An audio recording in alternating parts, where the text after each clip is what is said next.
Hello, my Soul Embodiment Collective peeps. It's Wednesday. Happy Wednesday. So, today we are kind of doing a radical responsibility part two. So, if you haven't listened to last week, maybe it would be helpful to go back and listen to that first. Not 100% necessary. Trust yourself. But this week we're going to go like a level deeper. So, as I mentioned last week, when we talked about radical responsibility, that being the moment, like when you stop outsourcing your power and you truly start claiming your role as the one creating your experience, right? That's a scary awareness. And then it's even scarier sometimes to like actually live into that, right? That can be like a kind of a mind blowing little moment, right? So once you have integrated that truth, right? Once you're like, all right, I got that. Cool. I've said yes. This is mine. I created this, even if it's something I don't love. This next layer naturally reveals itself sometimes and sometimes not, which is why I'm bringing it to consciousness, bringing it to awareness, right? So it's kind of this quiet, but really powerful, and I would say really deep conditioning that most of us carry. So it's the belief that if we do things just right, if we surrender deeply enough, if we stay humble enough, if we heal thoroughly enough, then the universe will finally deliver what we want. How does that land? This is very much ingrained in the like good girl, good boy conditioning that we all have in our culture. It's the like, be good, stay patient, don't push, learn the lesson, wait your turn, it's coming. And maybe, just maybe, then if you've done it just right, the divine will say you've earned it and deliver it to you on a silver platter. But honestly, that's not spirituality. That's obedience programming, kind of wrapped in like maybe a velvet rope. But really, it's a parentified version of the universe. It is saying there's a mommy or a daddy in the sky that is watching, keeping score, and tallying up like how I'm doing, and then rewards me when I've been good enough, right? It's where source is still out there, outside of you, right? You're trying to win like the cosmic approval. And it's really where a lot of people get stuck in manifesting, right? Because they're not creating from their power, they're trying to manifest from spiritual performance, right? And it doesn't feel like that when you're doing it. It doesn't feel performative. That's what can be so sneaky about it, right? When you're trying to earn your desires like you earn straight A's in school, right? When you're trying to get it right, just enough for source, universe, God, the divine to say, okay, I pass you. I graduate you. Now you're ready. Now you get what you want. But really, the truth is that the divine is not your parent. The universe is not testing you. And this is different from things showing up in your reality when you finally make the decision and start moving, making choices and actions towards something.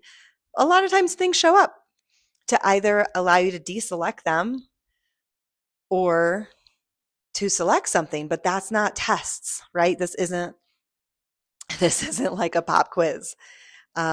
You're not here to pass anything.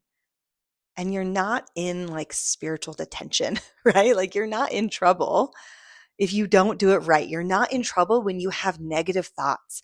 You're not in trouble when you wake up and you're like, what the hell am I doing? I felt so on fire yesterday and now it's just this like blah.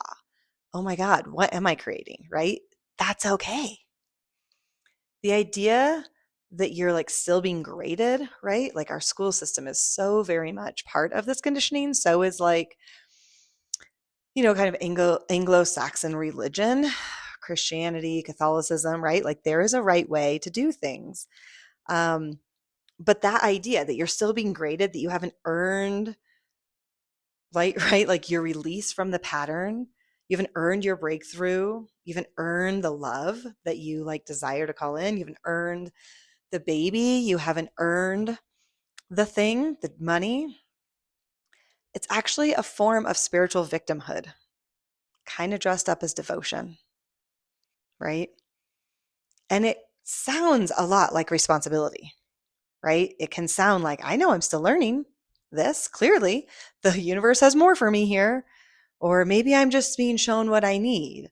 Maybe I just need more time. Maybe I need to like learn this lesson more, right? But really underneath that is the energy of waiting to be rescued, waiting for someone else, even source, even the divine, even God, to graduate you from whatever dynamic isn't what you want.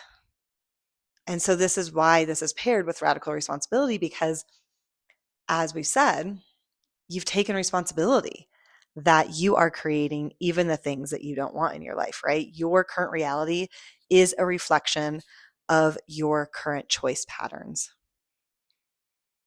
But here's what sets you free. You're the only one who can release yourself. You are actually the divine in human form, right? You're not here to be approved of. You're here to create. You're here to experience the desires of your heart, right? And your desires don't come with a test. They come with an invitation, right? Not when you're ready, but because you already are, because you already are worthy of every desire in your heart. And everyone has different desires. Think about this. Like, the divine wants to experience itself in 8 billion plus different ways. And so there's all these incarnations, and people experience different things, right? We have desires to experience things differently. All right. So I know this one's a little bit longer than usual, but here's my reflection question for you. Where am I still waiting to be approved, chosen, graduated, or rescued by something outside myself?